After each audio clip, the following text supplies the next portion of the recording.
Welcome to my kitchen at Wild Heaven Farms.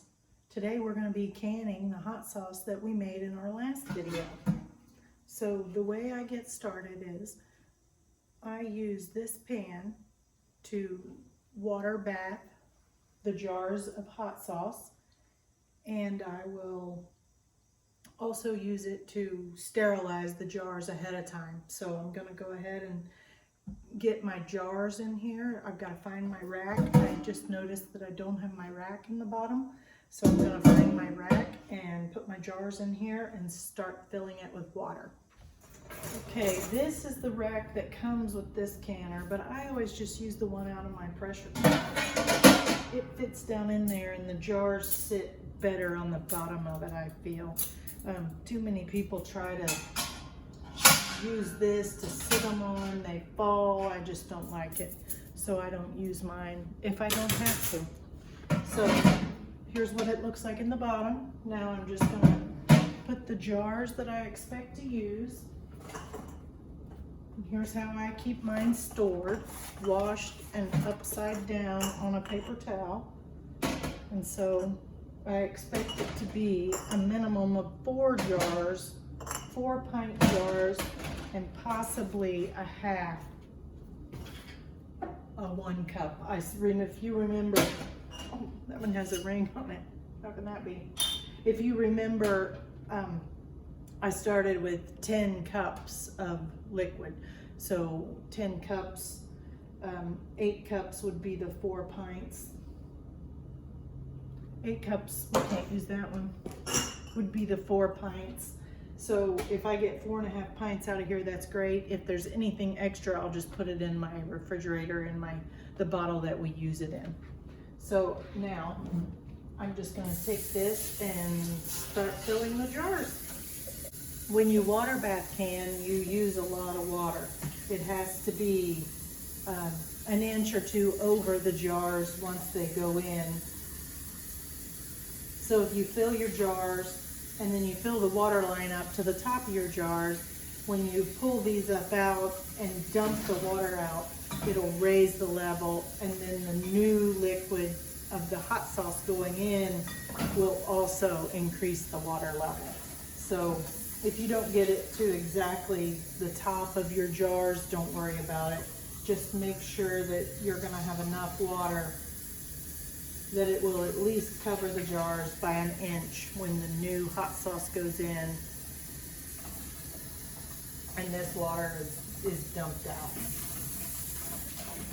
And so I'm just gonna let that fill. I'm gonna add a glug of vinegar to it to keep the hard water stains off. Okay, so what else I have is my Tatler reusable canning lids. So I have to get them heated. So it's always easier, I have an extra, it's always easier to get them submerged into the water if you put them in the pan first. Okay, we're getting close with the canner here.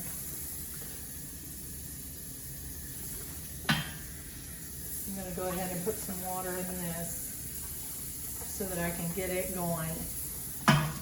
It's gonna take this a while to come to a boil.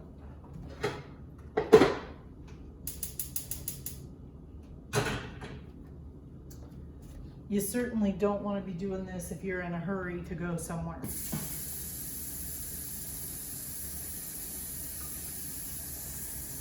Okay, come over here.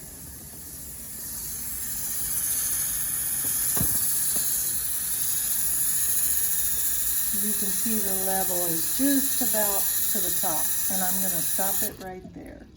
Move this over. So the canner has started steaming, so I'm going to go ahead and turn the hot sauce back on because we want everything hot. The jars, the hot sauce, the lids. So while this is warming up, let's go over setting up your canning area, your workspace, things you'll need. If you're using metal lids, you'll need a magnet wand. I'm using Tatler, so I'm using tongs. just regular tongs. This measures airspace and or head space, and it also gets rid of air bubbles in the jar. This is a canning funnel. I don't know that I'm gonna need it, but it's always nice to have to sit on top of your jar. This is the jar lifter. Many people try to use it like this. The handles are the top. So your jar actually is suspended like this. And this is how you work it. It's not meant to hold it like this. This goes just like this. And so then you'll also need a towel for your counter so that the heat doesn't transfer from the jar into your counter. And I like to have a hot pad to hold the jar while I twist the ring on. And then this is my secret to getting seals to not fail. I take a paper towel and I fold it up into about a 2.5 inch square, and then I soak it in vinegar, just the same vinegar we've been using all along with the 5% acid. And so then this I will use to wipe the top of the jars before the lids go on. Now I've got to get my rings. Hey, here's how I store my rings once they're dry, because I don't keep my rings on my jars in the pantry. And so you really just need enough rings for that. Put this back on. Now that my water is boiling, I'll bring you over to see the whole process. You should be very careful with this lid at this point because the water inside is boiling and it is very hot. So you want to take care and know that when you lift it, it's going to drip. So you want to get it to your sink or somewhere safe for it to sit while you do this. And then also because of the heat coming off of this and the heat coming out of here, you'll want to put a handle on this side at least if you're going to be pouring like I do. If you don't want to lift that and pour, you can use a stainless steel ladle to get it into the jars.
I'll have to use this little bit right away. So we ended up with 4 pints plus that little bit you just saw.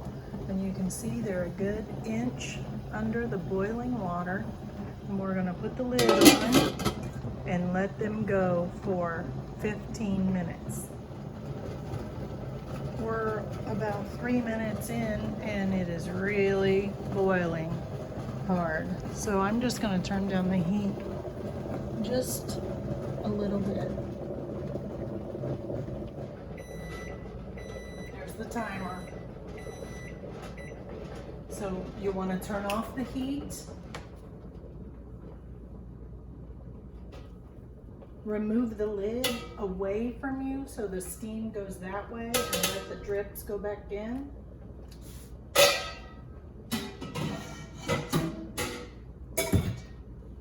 Okay, and then you want to wait another 5 minutes before you take them out. So our 5 minutes is up. You're going to need another towel so that you have a place to absorb the heat. You'll use your jar lifter one more time. I give it a little tip just so that the water's running off as it comes out.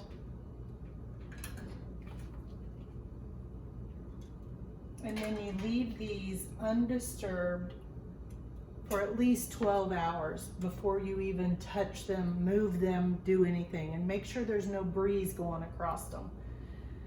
And so after 12 hours, you can come back and take the rings off, check for the seal, and wipe off the rim with some soapy water and store them on your pantry shelf. If by chance one didn't seal for some reason, you can just put that in your refrigerator and use it first.